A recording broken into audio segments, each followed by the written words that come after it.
some new eyepieces, a DIY tripod, and a question on optics on episode 317 of the Actual Astronomy Podcast. I'm Chris, and joining me is Shane. We are amateur astronomers who love looking up at the night sky, and this podcast is for anybody else who likes going out under the stars. And Shane, did you get out under the stars this week?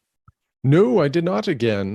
There was definitely some opportunity, but it's just been fast and furious at work, and my energy at night has been quite low. And my wife and I are going on vacation next week, so there's been a little extra effort needed every day to help prep for being away for a week. So no observing for me, but I think you did a little bit. Yeah, that's the way it goes sometimes. But yeah, I teach in my astronomy class, which in a way helps me to get out a little bit more than maybe I otherwise would. So on Wednesday, I was teaching my class and we had nice, beautiful, clear skies. And I was able to show everyone the Uranus and Venus pairing there. Oh, nice. Yeah, just in my 60 millimeter telescope. I forgot my 1.25 inch adapter though, so I couldn't put any power on Venus. I was disappointed. Oh, that's too bad. Were you able to make out any colors of Uranus or any other features within Venus?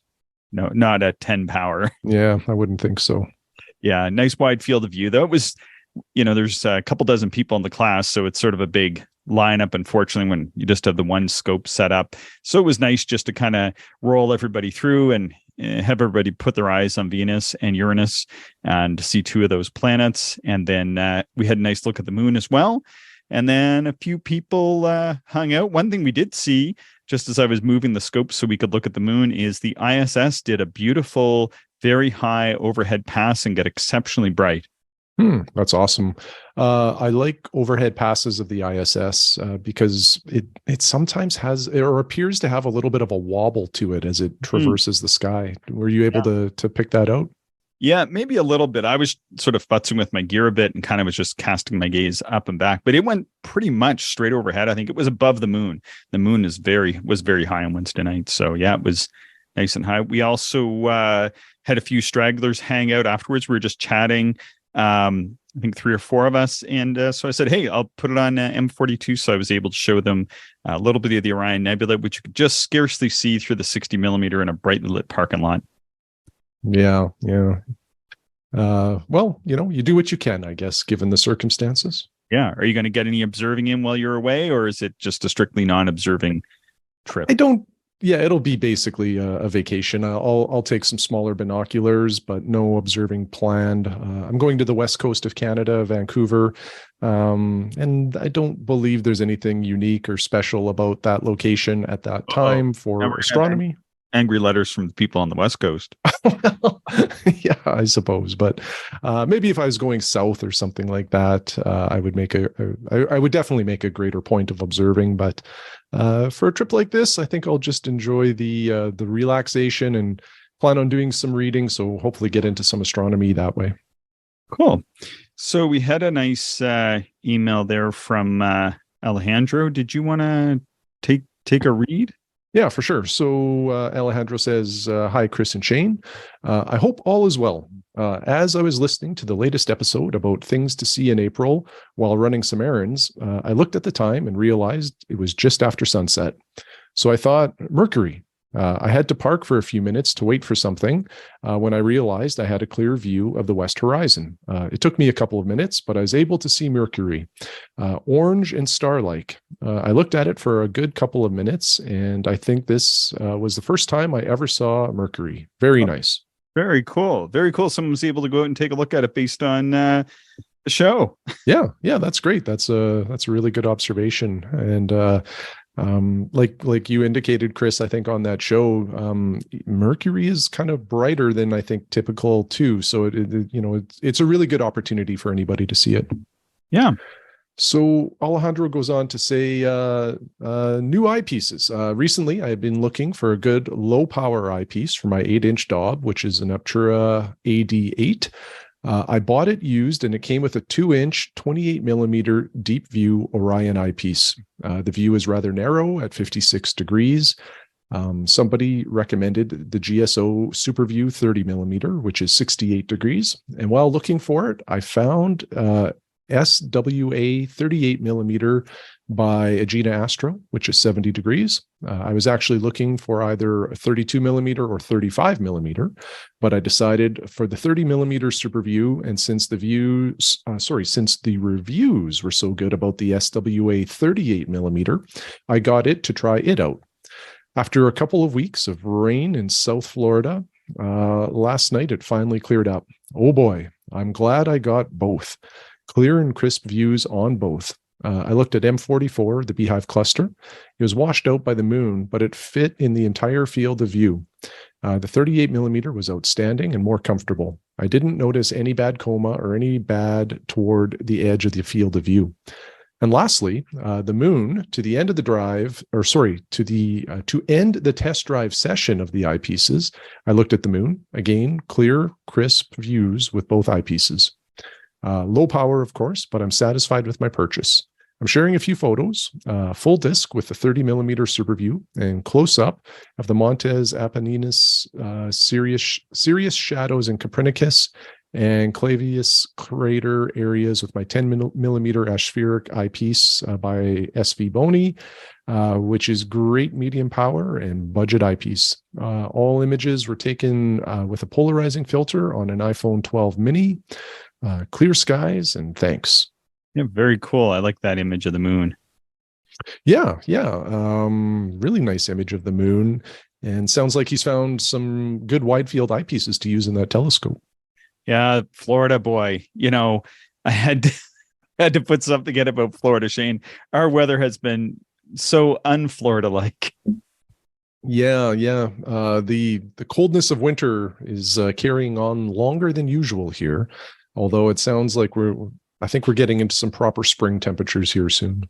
Oh, hopefully. Yeah, we've even been waking up still, except for the past few mornings. I mean, we've been waking up still into the minus 20s right up until the very last days of March. And now today was actually the warmest day we woke up. It was -7 this morning, which is getting more reasonable. And so hopefully we start seeing those temperatures above zero because we haven't had many of those either. But yeah, I really enjoyed Alejandro's message. I think those are some great getting started wide field, low power eyepieces. So really neat that he's been able to enjoy those. And I sure wish I was down there enjoying some warm weather in Florida. I don't know about you, Shane.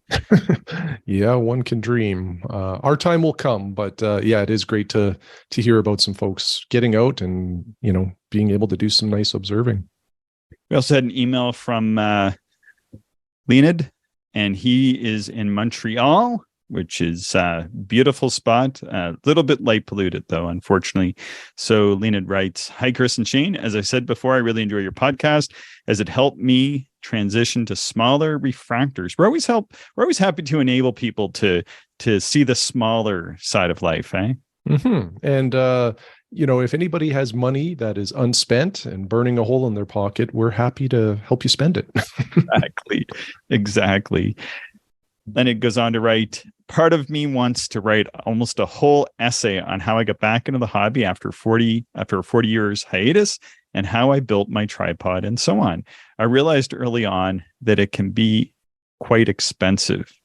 In order for it to work, especially to increase the pleasing views, using all types of equipment." So when he got back into the hobby, he says, "I got into the hobby with an Astromaster 90 EQ as I wanted to try out this kind of setup. And yes, being quite a bit older, I wanted to relearn the sky the good old fashioned way. Montreal skies being what they are, my location as such sometimes make it very difficult, but I keep trying. Because this telescope is quite long at f11, which is almost 4 feet long, I had to first solve the issue on how to get it higher because, on the standard tripod that those come with, it's very low. And he sent us a photo of that.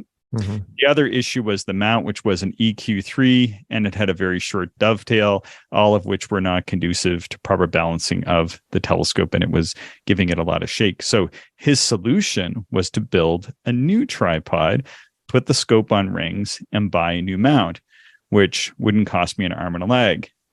He goes on to say, at 40, I had decided to become a cabinet maker. So in a way, I am blessed with being handy. And in many ways, that has helped me out a lot in this hobby. So there you have it. My original Astromaster I sold to my friend in Toronto, who I had no idea was also interested in astronomy. I have a 24 millimeter Panoptic, 13 millimeter Nagler, 10 millimeter Pentax, and a 2.5x PowerMate. I also have an 8-inch Skywatcher Dob. That's a really beautiful selection of eyepieces and a Barlow. Yeah, it is. It gives pretty much the entire spectrum of focal lengths that you'd want. And did you check out the photos of the wooden tripod he made? Incredible. Yeah. I don't know, Chris, if you remember, this would have been, I think, much earlier in our podcasting days, probably year one.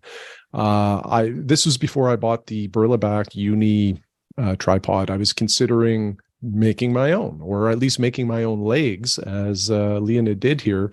And I'm really fascinated with this. I think it's, well, first of all, they look great, and what a way to improve the performance of a tripod. Especially some of these tripods that come, with the aluminum legs, they can be a little rickety at times, and just swapping that out for wood, I assume, makes a huge difference on that one. Yeah. So in this email, we're not going to read every last word, but he went on to explain that he's gone to a CG4 Celestron mount, which is a white mount. He now has Zenith Star 81 millimeter with the gold trim and gold rings, and then he took the mount and the hub from that mount and attached it to this beautiful tripod. Shane, I remember somebody used to build these sort of tripods and just always have one up for sale on cloudy nights. Do you remember that? And the person actually had like a bit of a side hustle just selling these tripods for $100 or $150 or something. Yeah, I do remember that, and I think that there definitely would be a market for this. Oh yeah. And maybe, I don't know, Chris, if we've ever really explained why wood is desirable on a tripod. So maybe let's just take a minute on that. I would love to hear it, Shane. Yeah, so there's two benefits in my mind. One is they're heavier than aluminum, and that may sound counterintuitive, but having more weight in your tripod does bring more stability. It just creates a firmer footing for your mount and telescope. So that is one benefit. And then the other is wood is far better at vibration dampening than aluminum. So typically, wood will be a little bit better. Now, with that being said, there's some outstanding aluminum metal tripods out there that work great. But, again, some of these lighter weight versions or just lighter weight tripod legs made of aluminum, typically you'll notice a pretty substantial performance increase with wooden legs. Mm-hmm. Yeah. And a couple of things that he's done, which are quite nice is, well, first of all, you can make the tripod to the height that works best for you, depending on your mount. He's got this little EQ mount. This CG4 is a beautiful little mount. I know a couple other people who have this great little mount. And then he's got a refractor, so he wants it to sit up nice and high. Perhaps he's somebody who likes to stand while observing. And then as well, he can actually lower it down if he gets an observing chair, or I feel like perhaps he's going to build his own observing chair. I would recommend that. But a couple other nice things that he's done, I can see a lot of attention to detail. I really like the way he has his eyepiece tray sitting in the hub. And he's got some nice little walls so that his eyepieces and such won't roll off. And typically you don't see that as much. Just a really beautiful job, Leonid. Yeah, it's really nice craftsmanship. Did he mention what kind of wood he used? I don't know if he did. To me, it looks, and I don't know much about wood. To me, it looks like maple or something, or maybe cherry. I don't know. It's sort of like a honey colored. Very nice, but I think he could get a side business going selling these tripods for sure. Yeah, absolutely. And the neat thing with tripod legs is they're often quite easy to exchange out. There's typically one bolt that you would remove to free the existing leg, and then you just put the bolt back in with the new wooden leg. So there's not a lot to it. Yeah. So Shane, he also had a question here, and what I'm going to do is just sort of transition to the part where he asks the question. Sure. Leonard goes on to write, my question is, I only recently received my 81 millimeter Zenith Star from William Optics, and for the life of me, we have had few clear nights, and for all of which the seeing was absolutely crappy. So sounds kind of familiar, right? Yeah, I can relate.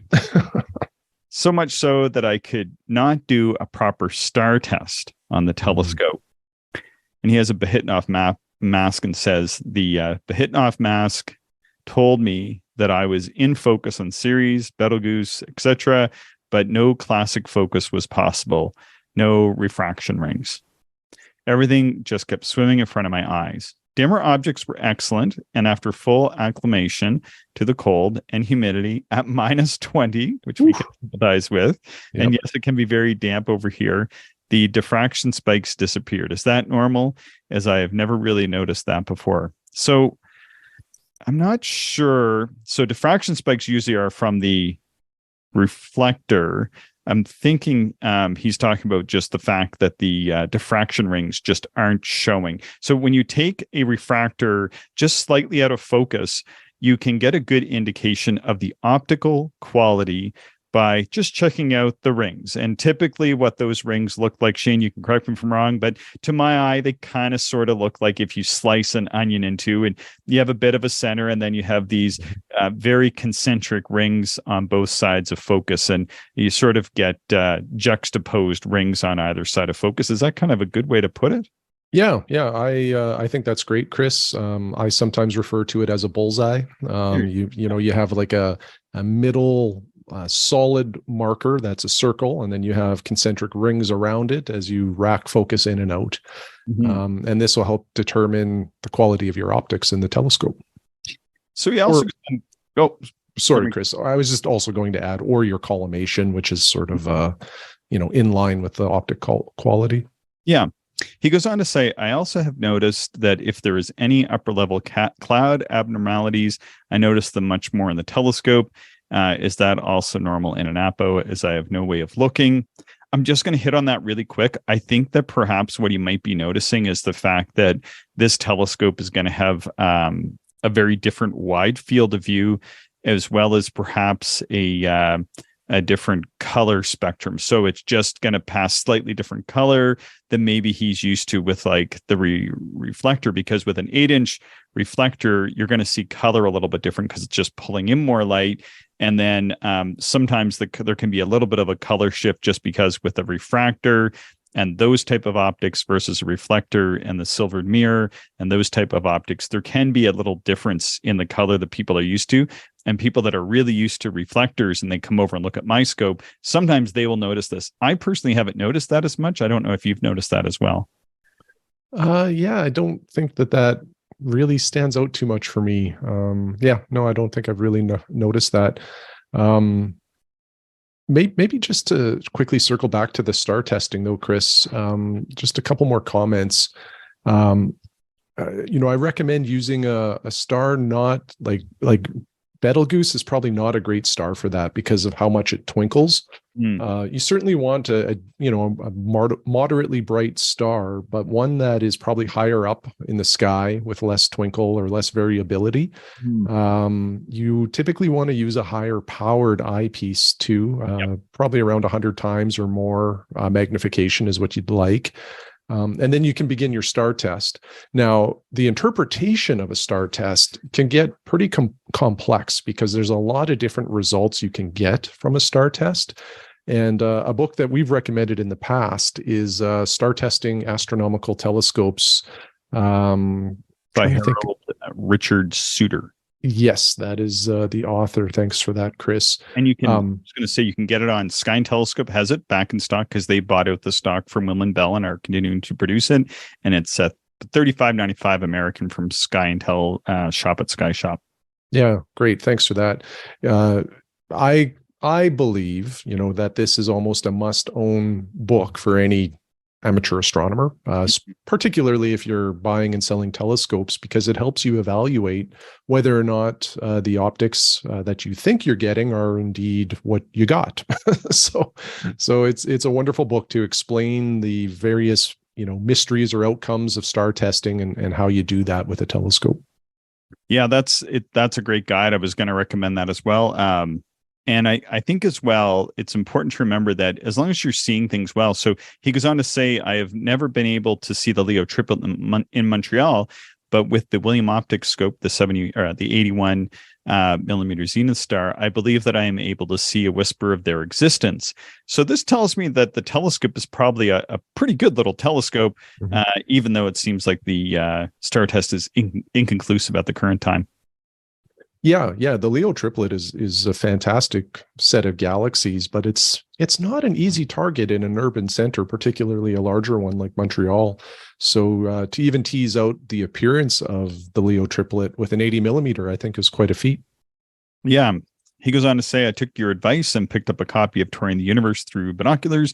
And after a bit of thought, after Chris's suggestion, I think I will look at getting the 30 millimeter UFF. So that's your eyepiece, Shane. I think I was talking to him about eyepiece selections, and having looked through that eyepiece of yours, I think that would be a good low power eyepiece for an 81 millimeter scope. It's a wonderful eyepiece. Very comfortable to look through. Eye relief is excellent. It is as advertised in terms of being flat. Stars are pinpoints to the edge. If they're not, then there's some aberrations in the telescope or some other place in the optical train. It's somewhat, relatively well priced compared to some other wide fields, and it's also relatively light, particularly compared to the 31 millimeter Nagler. I own both, and since I got the APM 30 millimeter UFF, I don't think I've used the Nagler. Yeah, it's just so heavy. I struggle to enjoy the usage of that eyepiece. And with a smaller telescope, the 81 millimeter, weight and balance issues are a real thing. So, using a lighter eyepiece like the APM, I highly recommend that. He goes on to say, thank you for your time and consideration, especially for your excellent podcast, which I find to be really helpful for me. You touch on subjects which I think are really helpful to us beginner astronomers. In many ways, I think that this is a difficult hobby to find yourself in, as there is so much to learn, much to accept, like light pollution, for example, and everything else. Thanks for everything, Leonard. Thank you so much. Really appreciate the email. Love that tripod. I think that's spectacular, eh? Yeah, I really, really like it. Great job on that. Not only does it look great, but it looks like it will function great as well, which is really the outcome you want. So, really nice job. And I think as well, the star test, sometimes people can get really caught up in star testing. I did for a while, certainly. And I think it's a valuable skill to have to star test a telescope. I remember there was an observer at the KW Waterloo Center of the RASC, and he had a Stellarvue telescope. And I remember he was wondering, he always thought things were off a little bit with that telescope. And I remember I went over and star tested it, and right away I could see that something was pinching the optics. Okay. Mm-hmm. And I don't think this is what's happening with Leonard scope, by the way, but this Stellarvue had slightly pinched optics. You could clearly see it was making a bit of a triangle. You could just see there was a lot of pressure there. So I said, this seems really unusual, because Stellarvue makes pretty good little scopes, or, has pretty good little scopes made for them. And what they end up doing, as per my recommendation, is just send Stellarvue a note saying, hey, this is what we noticed in a star test, and do you have any advice? And so I should put the caveat in that, first of all, this person had bought the telescope used from another person who never really used the scope very much, or was given it as a gift or something. It was one of the old 8090s or something like that. So it was, I think it was either a 90 millimeter F9 or F8 or an 80 millimeter F9. It was something like that. Anyhow, what it ended up being, Shane, was when they shipped those Stellarvue refractors, if they were going a long distance, they would tighten the cell down a little bit so that things wouldn't fall out of alignment. And then when it came, they came with instructions on how to back the screws off. The original owner had never done that, and had simply just sort of passed the telescope on down the line without ever following the instructions Stellarvue had given with the instrument. Oh, that's interesting. So I assumed backing off some of these tension screws fixed the problem? Oh, yeah, absolutely. 100%. I mean, beautiful optics. They were achromats, I believe, not 100% color free, but the figure on it was just absolutely brilliant. And that's one of the things that I've learned with telescopes, is that telescopes can be color free, But just because they're not color-free doesn't mean they can't have beautifully figured optics. And many times, like I remember observing with Ron Ravenberg on a couple occasions, he had these beautiful old refractors. Like I think one of them was like a 4-inch f12 that's sort of very famously photographed in a lot of different books and that. And the star test on that was brilliant, but you could still see like a small hint of color. I've seen some other telescopes that are beautifully figured achromats, and it just means that the telescope is going to give really beautiful images. They still might have a little bit of color to them though. So I don't think people should be as concerned. I know, for example, one of the scopes that can get a little bit of heat is my little Takahashi FS60, which has a beautifully figured set of optics, but it's only f5.9. And at 60 millimeters, you will, no matter what glass you use in a doublet, still get a little bit of color. So don't worry about that.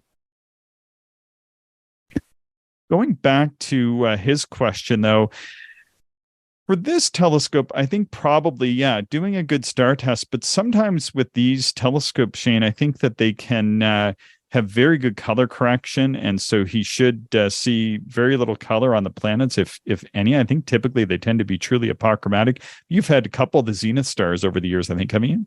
Well, I had one. I had the Zenith Star 2 80 millimeter many years ago, and it was a wonderful 3-inch telescope. Like I looked at the planets, I looked at a number of deep sky objects with it. It got a fair amount of use, and I don't recall any false color on Jupiter. I don't know. I can't remember Venus, but no false color on Jupiter or the moon that I can recall. Should be pretty good. So I'd be surprised if it didn't have a fairly decent star test as well. Mm-hmm. And I think you just need to wait for the right night. I liked your advice on finding a star that's higher up, maybe something like Capella, or even trying maybe one of the stars in the Big Dipper if you can get a good view to the north. I know under the light pollution of Montreal, it can be a little tough to find something of that nature. Mm-hmm, mm-hmm. All right. Well, this is just going to be a slightly shorter episode because you're heading off on vacation, and we're just trying to make sure that we provide another show for this week. And maybe once you're back from your trip, we're going to have a nice conversation with Justin and get that show out. And then hopefully soon after that, we'll be back into some warm weather and maybe be able to live out the dream of getting together and doing an observing session that we record with the lapel mics that you picked up. I'm really excited to do that. Yeah, me too. I hope we definitely will make that happen. It's just a matter of timing and good weather. Yeah, hopefully. And I guess this show is probably going to land fairly close to our 3-year anniversary, which is going to be on April 19th. I was going through it. I'm not sure exactly where we are. We've done a few back shows, Shane, but I think this show is going to land on about the 17th of April. So that'll be pretty much 3 years to the day from when we launched the first 4 episodes, because we put 4 episodes out the first time. Awesome. Yeah, it went by fast. It's been a lot of fun. And we have some exciting things coming up. I don't think we can really talk as much about one of them yet, because we're waiting for our partner there to make her own announcement. So anyway, looking forward to some new stuff coming up on the horizon. Mm-hmm. Yeah, me too. All right. Anything else to add to this, one of our shorter episodes? No, that's it, Chris. Thank you. Yeah, really appreciate everybody for listening. Really appreciate the emails we get from folks. And if you're a listener, you can do us a solid favor and share the show with the other stargazers you know on your social media. Send an email to a friend or put a post up on your club's forum. We appreciate it, as the more we grow the show, the better it's going to be. Thanks for listening, and you can always reach us at actualastronomy@gmail.com. Thank you, everyone, for listening, and we hope you enjoyed the show. If you are interested in more information, would like to contact us, or if you would like to support the podcast, check out our website, actualastronomy.com.